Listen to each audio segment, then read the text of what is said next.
right, 2 Chronicles 17, let's call this one Jehoshaphat taught, because even though he's not going to necessarily do any personal teaching in this chapter, he is going to commission teachers, understanding that even though his father Asa, the previous king of Judah, was not a perfect man, he handed off the kingdom of Judah in a pretty good condition, meaning Jehoshaphat is not going to have to focus on doing all the kind of building projects his father Asa did, and so he is going to continue to build and fortify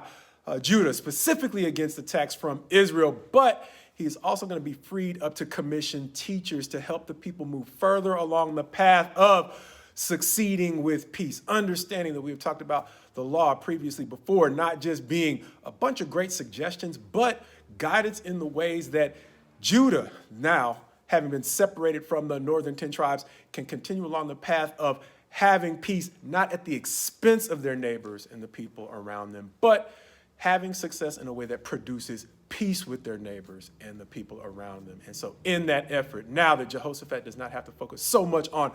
building and construction, he is going to send out teachers to make sure that the nation is on the same page as to how they are to continue to move forward in a way that would encourage God to bless their efforts, understanding that the best efforts, as we mentioned before,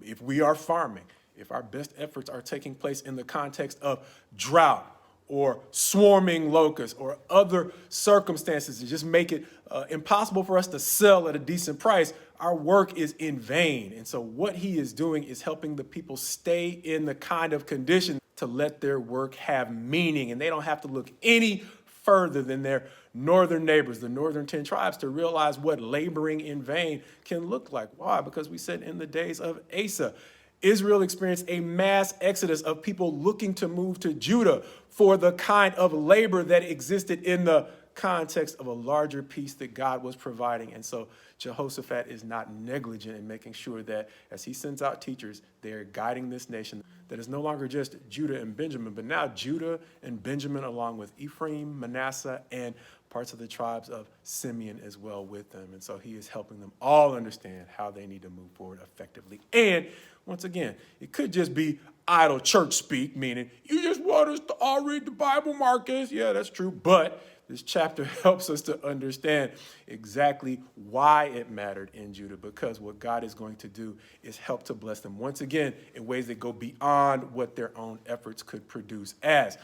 they continue to build further out from just developing Jerusalem. They begin to develop more and more of the country, and that development comes with a purpose, because God is likewise filling their storehouses with more and more, as we also see a throwback to the days of David, as the mighty men are once again becoming a theme. Even though we've seen mighty soldiers mentioned generically as being part of both Israel and Judah's armies, this chapter gives us a throwback to David, where he had those 30 men that were called out by name as being men of might and valor. And likewise, this chapter has Jehoshaphat in his army with men who are being called out by name as men of might and valor, helping us see that, as the chapter says, because Jehoshaphat walked in the ways of David, we are starting again to see the southern portion of the kingdom, small as it might be, return to some of the glory and honor that they had in the days of David. But understand, Jehoshaphat is not simply telling the people that they need to succeed or prosper in a way that produces peace. He's going to lead by example, but it is going to come at a cost that might not be worth the peace he is going to broker, as he is going to go from simply building defenses against a potential invasion by the northern 10 tribes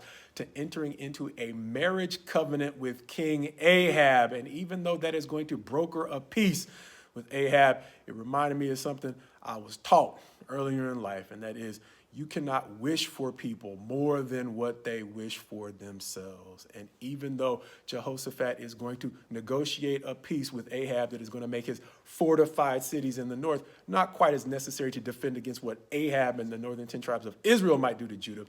Jehoshaphat is going to broker that peace with Ahab at the expense of consistently being drawn back into the drama that has become the northern 10 tribes of Israel, a problem that is going to be not only a problem for him throughout the rest of his reign as king of Judah, but it's going to prove to be even more of a problem for his next few generations, as having peace with the northern 10 tribes is probably a good thing, but it's probably better at a distance.